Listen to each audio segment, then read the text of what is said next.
a child was born in Israel. This child was extraordinary if for no other reason than the name he was given. This baby was named Ichabod. And of course, if you remember your Old Testament history, you know the circumstances of that situation.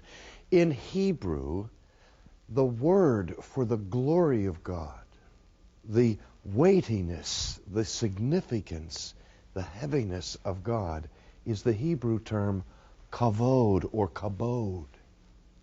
And here is a child who is named Ichabod, which means literally, the glory of God has departed. The glory of God has gone. It's left. Now, can imagine a little boy growing up in Israel, going to school, to the synagogue, or something. The teacher says, "What's your name, child?" And the child said, "My name is the glory of God has gone." Now, you remember several years ago when the country western singer Johnny Cash sang a song called "A Boy Named Sue." It was a humorous song about a rough and tumble cowboy who named his son Sue, because this father was going to be removed from the scene, and he wanted to make sure that his son would grow up with an appropriate level of macho toughness. And so he called him Sue, because he knew that when that kid went into the saloon or went into the schools and somebody said, "What's your name?" and he said Sue, he was going to have to fight to prove his manhood. But it's one thing for a boy to be called Sue in America. It's another thing in Israel for a child to be called Ichabod. The glory of God has gone. Well, why? What happened? Well, to understand that incident in Jewish history, that episode in the Old Testament, we have to just go back a couple of chapters earlier, where during the time of the leadership of the Jewish people, of the venerable judge Eli, a crisis came to the nation. The traditional military enemy of Israel were the Philistines. And the Philistines came in battle against the Jewish people during the reign of Eli. And the scripture tells us in the 4th chapter of 1 Samuel that in this battle, the Philistines drew up to meet Israel, and the battle spread, and Israel was defeated before the Philistines, and 4,000 Jewish men died in the conflict. And so a messenger came back to Shiloh, came back to the central sanctuary, and reported to the leaders and the elders there and to Eli himself of this humiliating defeat in battle.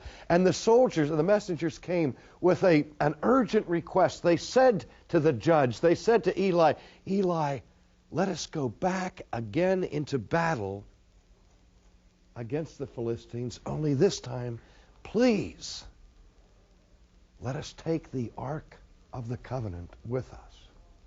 Sort of an Old Testament Raiders of the Lost Ark. You remember that the Ark of the Covenant was the most sacred piece of furniture in the tabernacle and later in the temple. The Ark was that chest where the cherubim adorned the sides of it, and the Ark was the throne of God.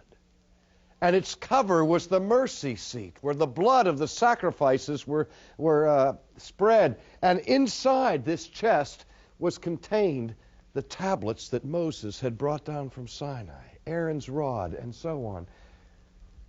This was the sacred vessel of all sacred vessels to the Jewish people.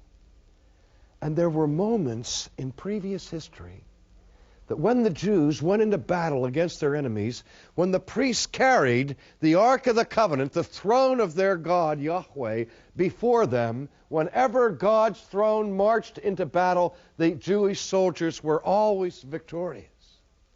And so now, after losing to the Philistines, they come and they press their urgent request upon Eli. Let us go back, but let us go with the Ark of the Covenant.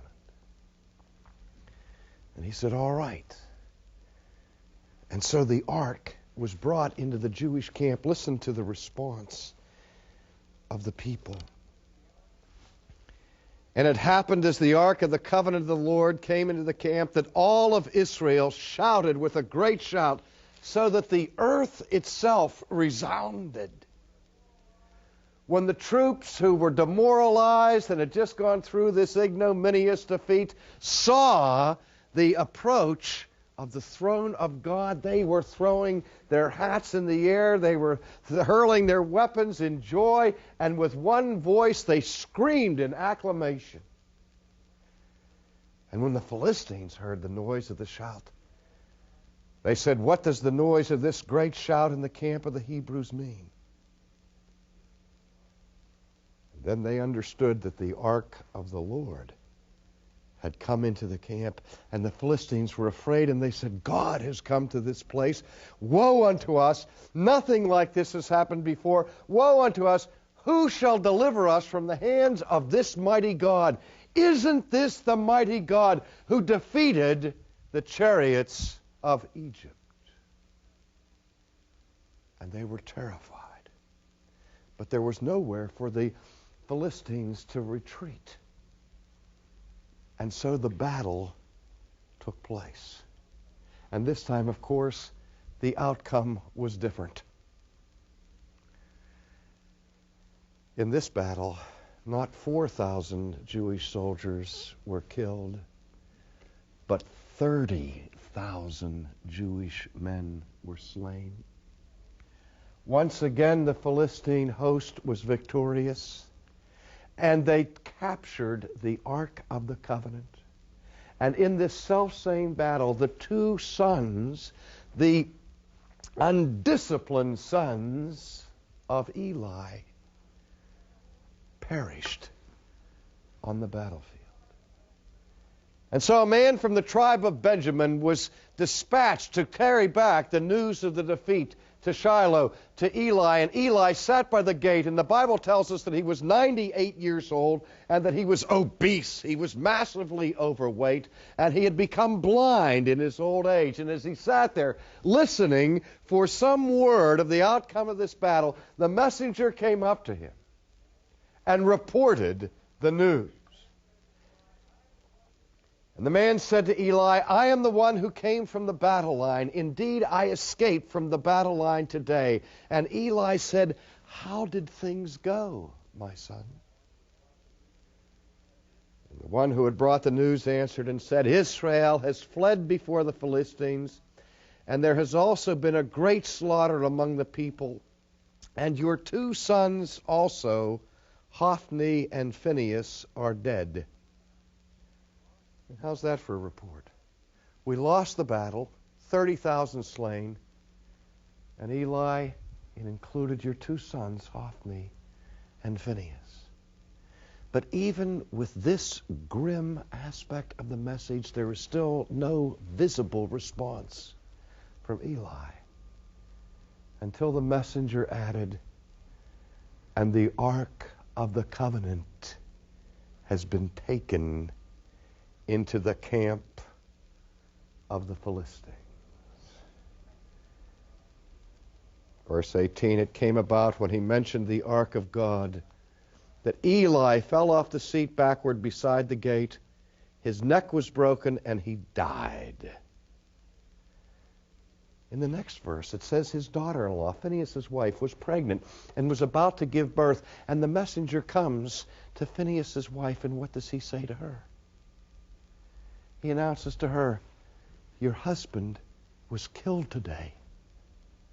Your brother-in-law was killed today. And your father-in-law has just dropped dead. And the Ark of the Covenant has been captured by the enemy. When she heard that announcement, she fell on the ground, went into labor, bore a child, and immediately upon producing this child, she died. And somebody came and picked up this infant who was born in the midst of such calamity and said of the child, His name is Ichabod. The Ark of the Covenant, the throne of God, the glory of God is gone. This is a day that will live in infamy. Meanwhile, as there is mourning and grief and consternation in the household of Israel, back among the chiefs and the princes and the kings of the Philistines, there is tremendous rejoicing. We read in chapter 5 that the Philistines took the ark of God and brought it from Ebenezer to Ashdod. Now you remember that the Philistines were a nation that were made up chiefly of 5 city-states. And each of these great cities was ruled by a king. The cities of Gath, of Ashkelon, of Ashdod, and so on were the great cities of the Philistines. And so when the ark was captured, first of all, it was taken to the city of Ashdod. And there in triumphal procession, this trophy of military victory was taken to the temple of Dagon. Dagon was the chief deity of the Philistines. And everyone went out to celebrate. And when they took the Ark of the Covenant into the temple of Dagon, they set the throne of God, of Yahweh, at the feet of the statue of Dagon. Symbolizing what? The preeminence of the Philistine god who now lords it over the God of the Israelites. And they left the ark in the temple and went out to celebrate. And they celebrated all night, and in the morning when the priests came into the temple of Dagon, they were horrified with what they found. They looked, and behold, the statue of Dagon had fallen over on its face and was now in a position of obeisance, prostrated at the base of the throne of Yahweh. And they scrambled to correct that indignity, and they propped up their statue again in the position of superiority and went back for some more feasting and celebration. They came in the next morning, and they found the statue of Dagon not only tilted over on its face, but this time smashed into a million pieces. And one of the southern Philistines looked at that and said, "Daggone."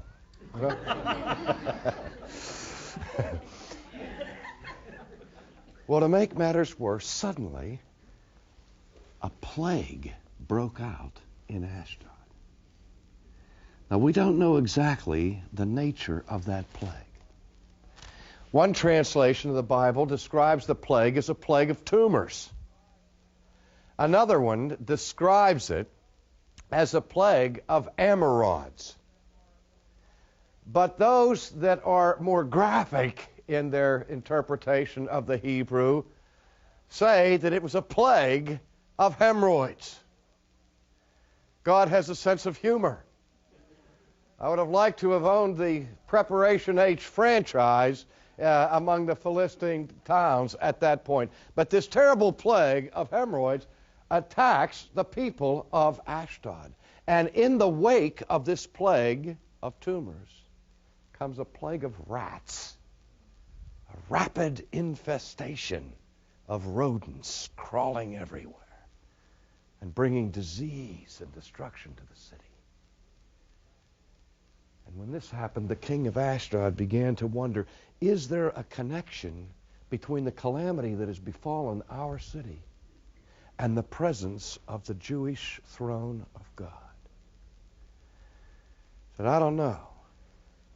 But he decided to make a gift of the throne of God to the king of the closest city in Philistia. And so for several months, what happened in Philistia was the Philistine kings played musical ark. They shifted to Gath. They shifted to Ashkelon. They shifted all around the nation. And everywhere the Ark of the Covenant went, the plague of tumors broke out and the plague of rats broke out until the kings of the Philistines had all of this stuff that they could stand, and they decided to have a summit meeting, and they called a great council where they met together, and they called in their magicians, they called in their priests, they called in their leaders, and they said, what are we supposed to do in these circumstances?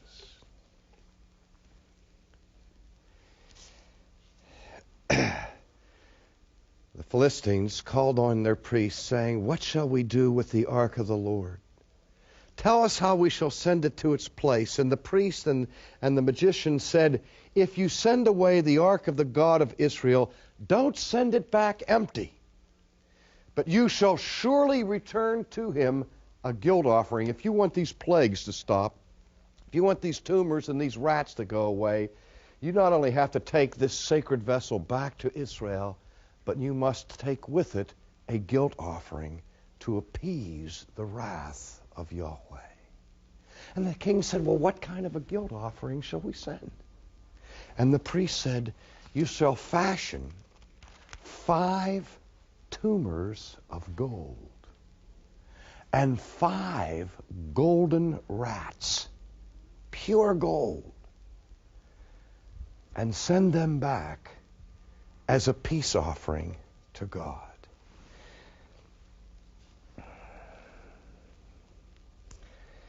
And then this instruction followed.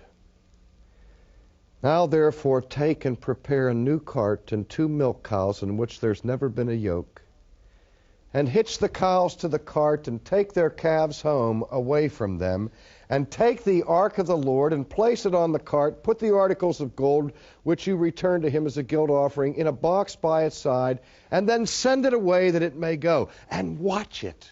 Watch where it goes. We're going to put a test out there.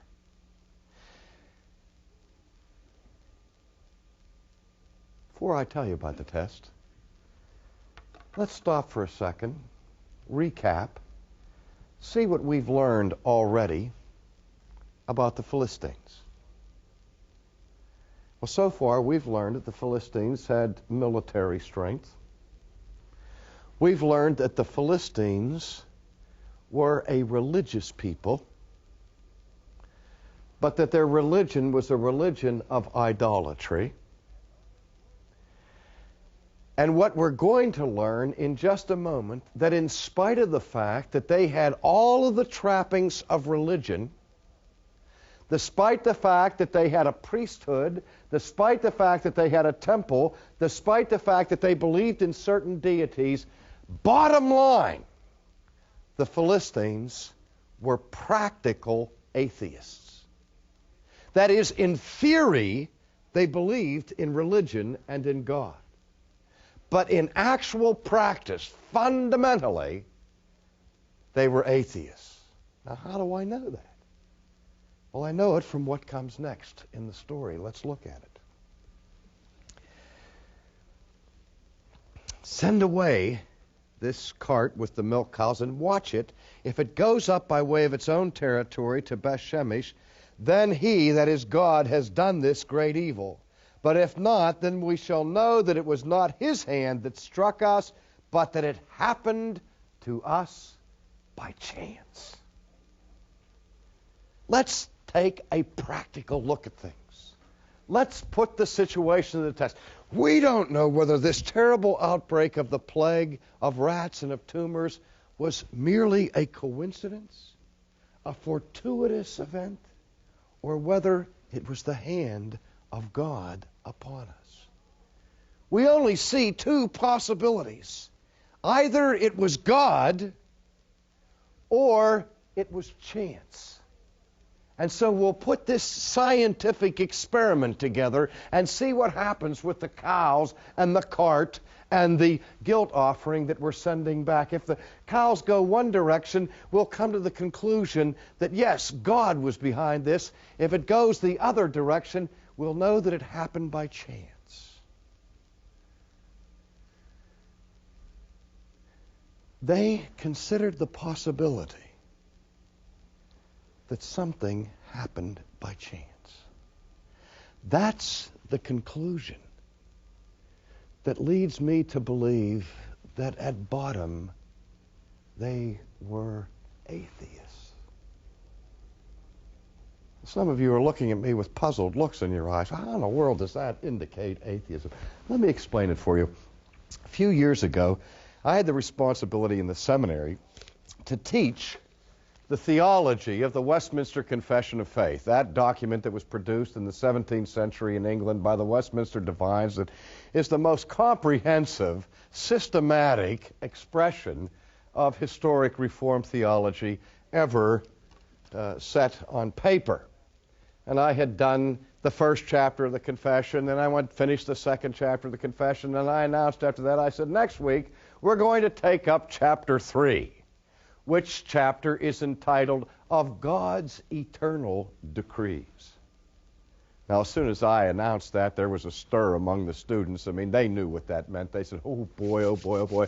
That means he's going to get into predestination and all that juicy stuff that has to do with God's sovereignty and human freedom and the things that every theological student in seminary likes to argue into the night.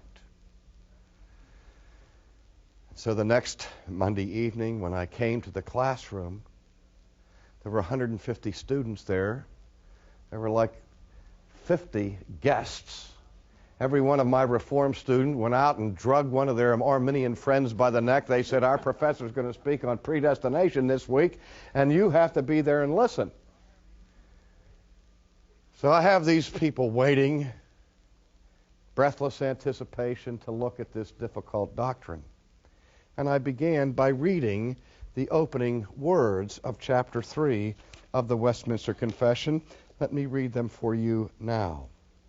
Chapter 3 begins with these words, God, from all eternity, did by the most wise and holy counsel of his own will, freely and immutably, that is, unchangeably, ordain whatsoever comes to pass, semicolon. Let me state it again in other words. That God, from all eternity, according to his holy counsel, doth freely and immutably ordain whatsoever comes to pass. Semicolon.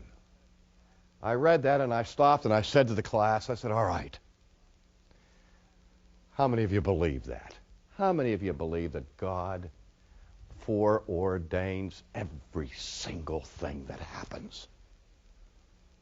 Automobile accidents, train wrecks, the birth of baby, the death of your spouse. God ordains it. Everything that comes to pass. How many of you believe it? 100 hands went up. These were Reformed students. These guys were fighting for the angels. This was old hat to them. They didn't have any problem with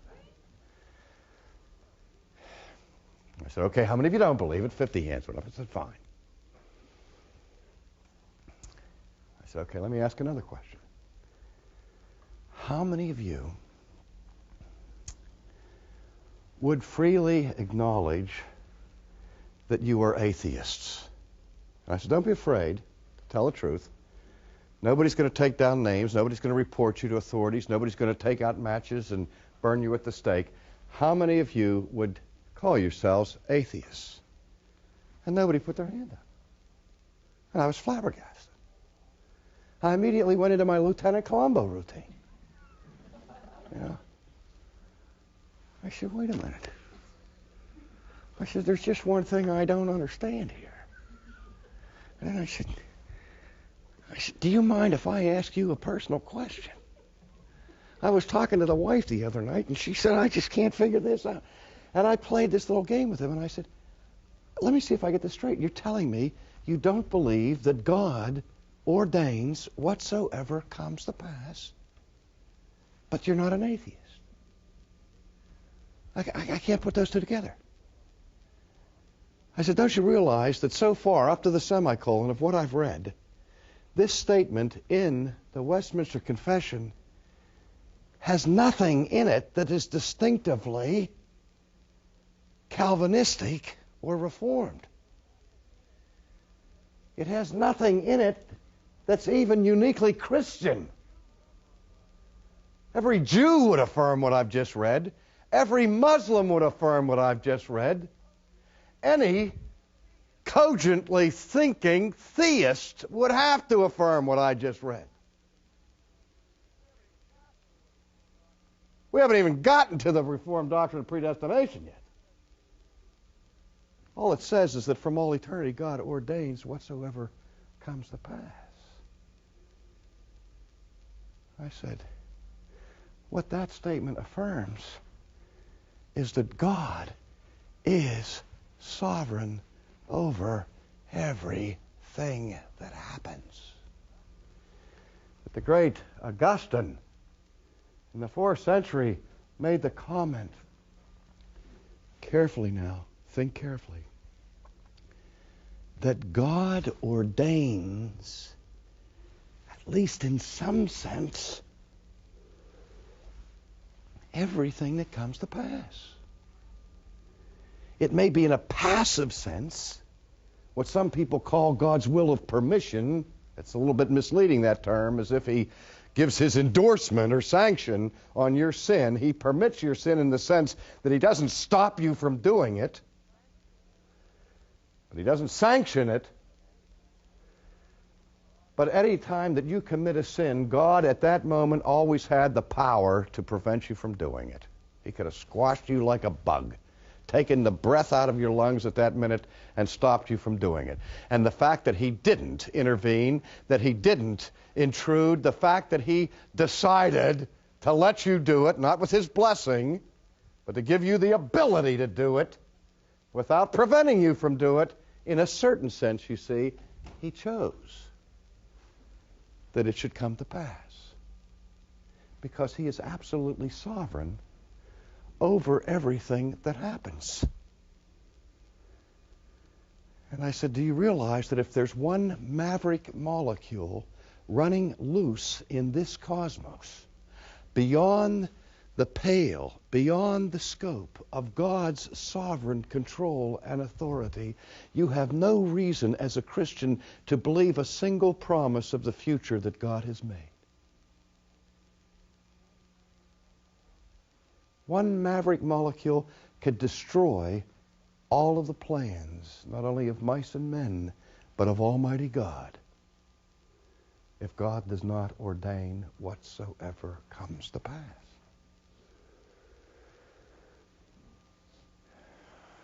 Remember when you were children, you learned a little story. For one of the nail, the shoe was lost. For one of the shoe, the horse was lost. For one of the horse, the rider was lost. For one of the rider, the battle was lost. For one of the battle, the war was lost. All because one nail.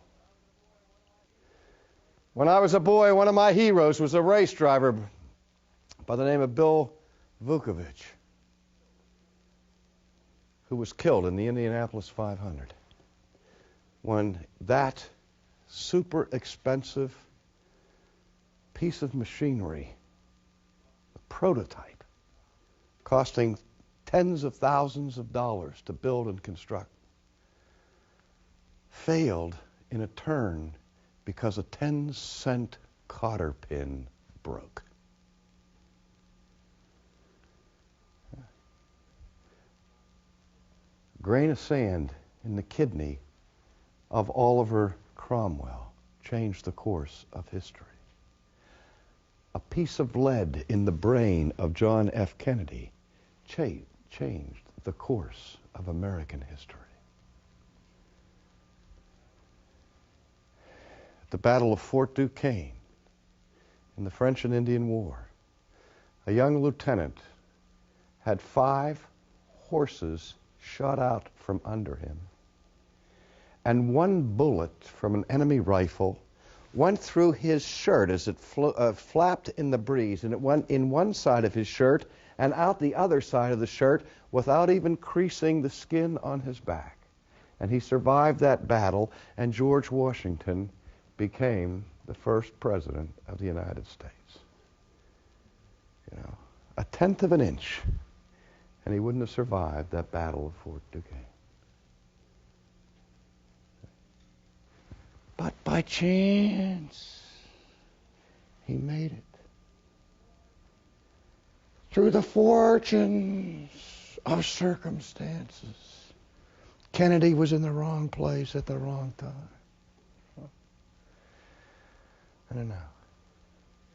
One maverick molecule outside the authority of God's sovereign control could thwart his plans and prevent the return of Christ, could prevent the vindication of faith that you hold dear.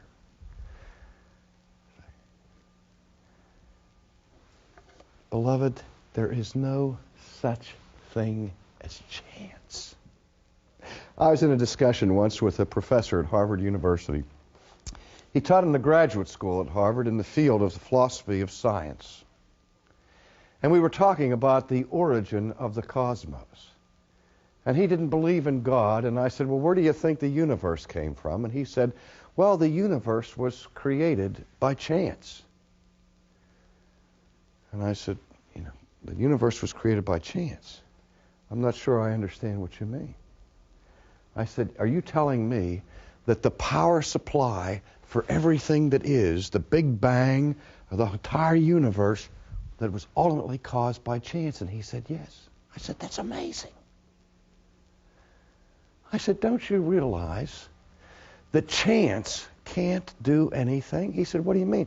And I said, well, let me show you what I mean. And I took a coin out of my hand, out of my pocket, and I said, I'll say to you here, if I took a 50-cent piece and balanced it on my thumb, and I said to you, I'm going to flip this coin up in the air, what are the chances that it comes up head or tails? What's the chances?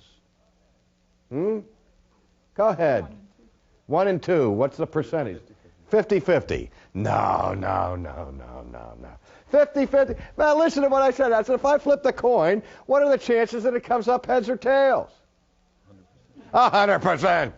Unless it stands on its edge somehow. I fooled you, didn't I? Okay, what we mean, though, is I said, okay, if I flip that coin, what are the chances that it'll come up heads? 50-50, a 50% chance. Because there are only two options. There's only two sides to the coin. And so we say the odds are, the chances are, that it'll come up heads 50% of the time. Now, what I asked this gentleman from Harvard was, how much influence does chance exert on the flip of the coin? What causes that coin to come up heads? Does it have anything to do with where I start, whether it's heads up or tails up? How much pressure I exert with my thumb, the density of the atmosphere, how many revolutions it makes, whether I catch it here, here, or here, and after I catch it, whether I turn it over or don't turn it over. There are all those variables. We could add to those variables so many complexities that would drive us nuts trying to predict how it's going to turn out. But we can cut the Gordian knot. We can reduce the options to the simple options that are there mathematically. The mathematical possibilities are they can be 1 and 2. And so I say the chances are 50-50 that it's going to come up heads. But how much power, how much force does chance exert? Absolutely none. I said to that professor, chance cannot do anything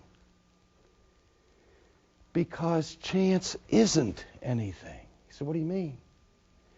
I said, the word chance is a word that we use, a cipher, a symbol, to describe mathematical possibilities. You're now giving to chance not just an empty word to describe possibilities, you're giving it being, power, ability to do work.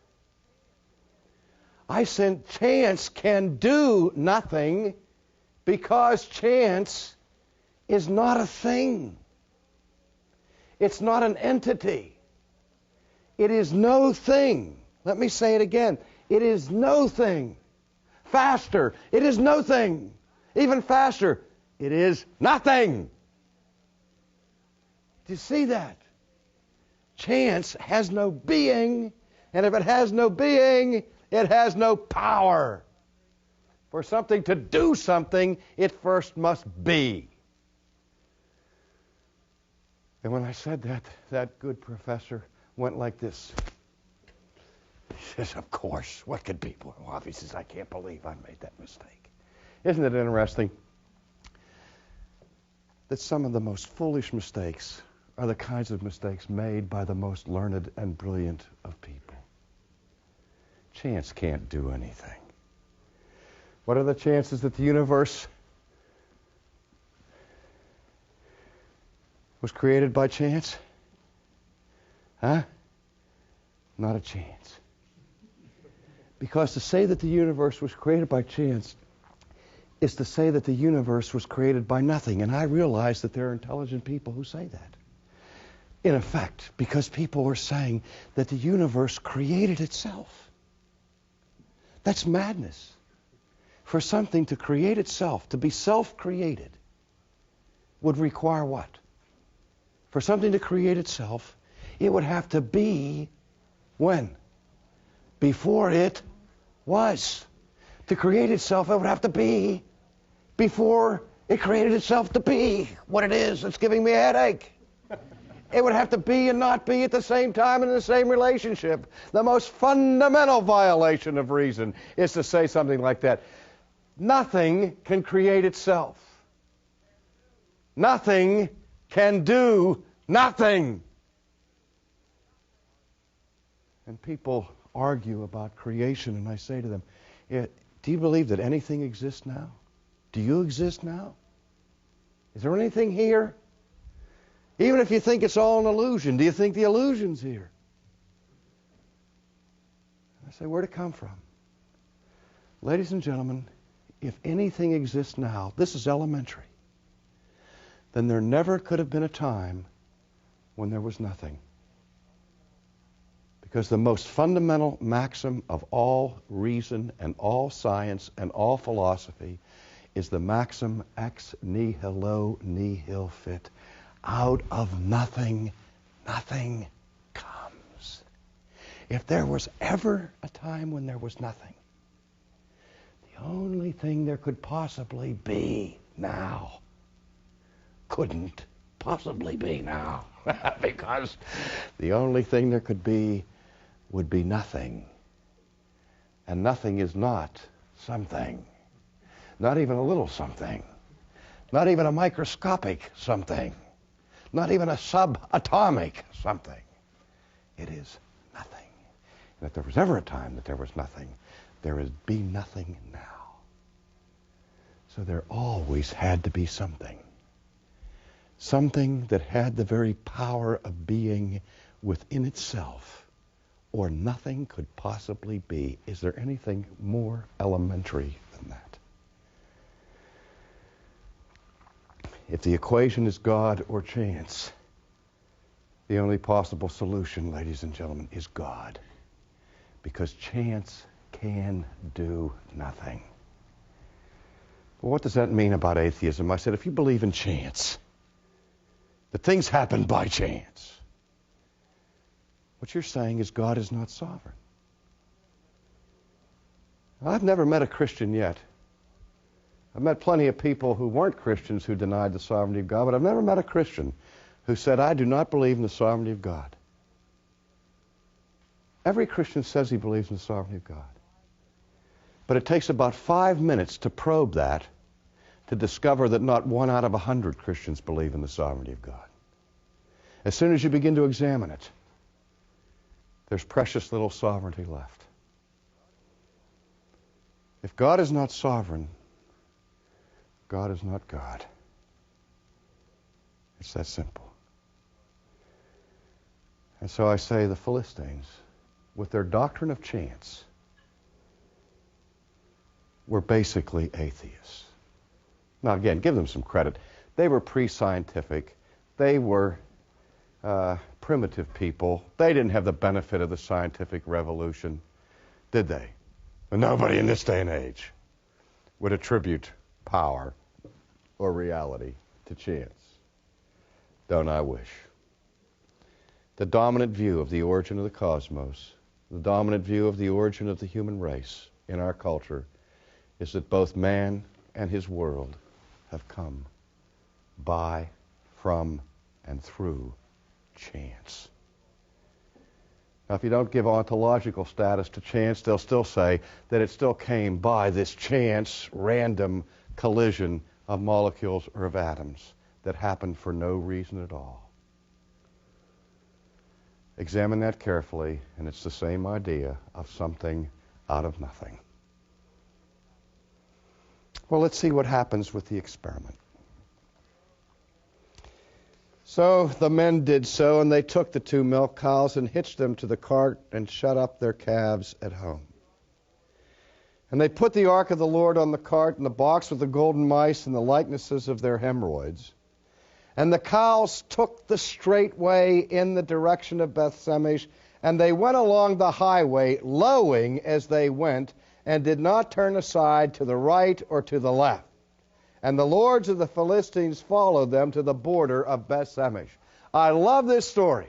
I don't know anything about farming or about the cattle industry. I have a man here in the studio audience tonight who has his PhD in cows, and he's tried to help me struggle through this text. I always thought, from singing the Christmas carols, the cattle are lowing. I thought that meant that they were sort of like purring, like contented kittens. Like Elsie, the contented cow. I thought that this kind of meant that when these cows were going to their destiny and following the route that they were traveling on the road to Beth-Shemesh, that the fact that they were lowing meant that they were joyful in their task, and they were sort of moving along singing, "Onward, Christian cows." But I've been corrected by that, and they say, no, what's happening here is that the Philistines, in their experiment, are trying to get the cows to act contra naturam, against nature. That when a cow has a calf,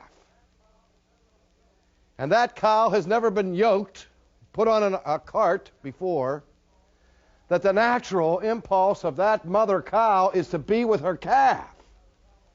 And you take that mother cow away from her calf and put her on a cart and just let her loose, nature would say that she would make a beeline back to her calf. But instead, these cows go straight for Israel, straight for Beth-Shemesh,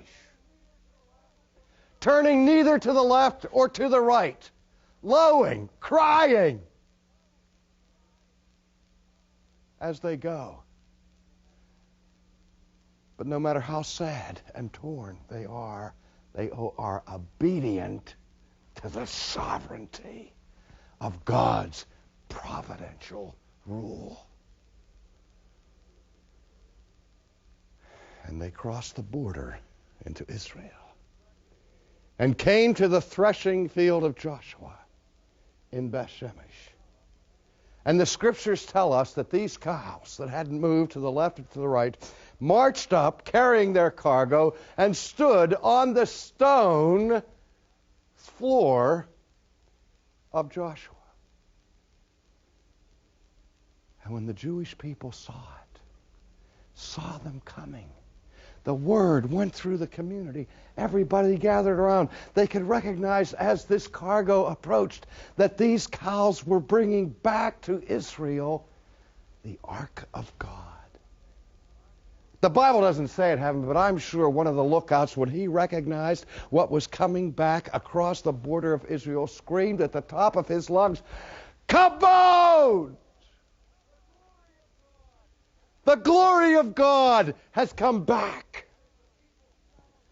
And as the people celebrated the return of the throne of God, they dismantled the cart, took the treasure, carefully prepared the Ark of the Covenant, and the cow stood there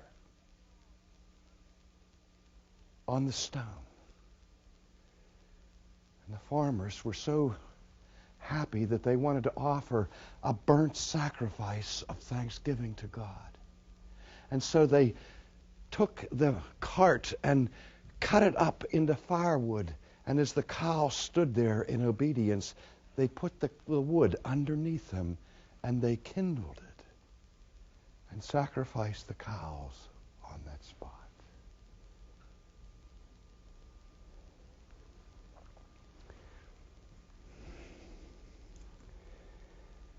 Centuries later,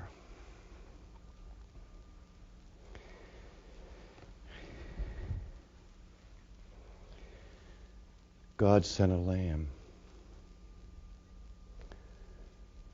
on a mission. In his providence, God ordained from the foundation of the world that this lamb should go to an altar to be slain as a sacrifice. And the record of history was that this lamb, as he was led to the slaughter, opened not his mouth, but neither did he turn to the left, nor did he turn to the right, but he went with his face set as a flint toward Jerusalem, to the place of sacrifice.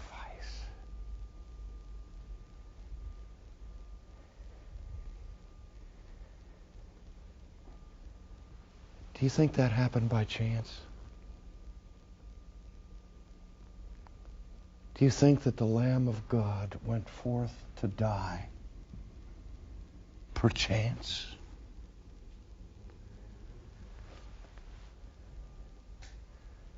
Or did God, from the foundation of the world, freely and immutably, by the holy and wise counsel of his will,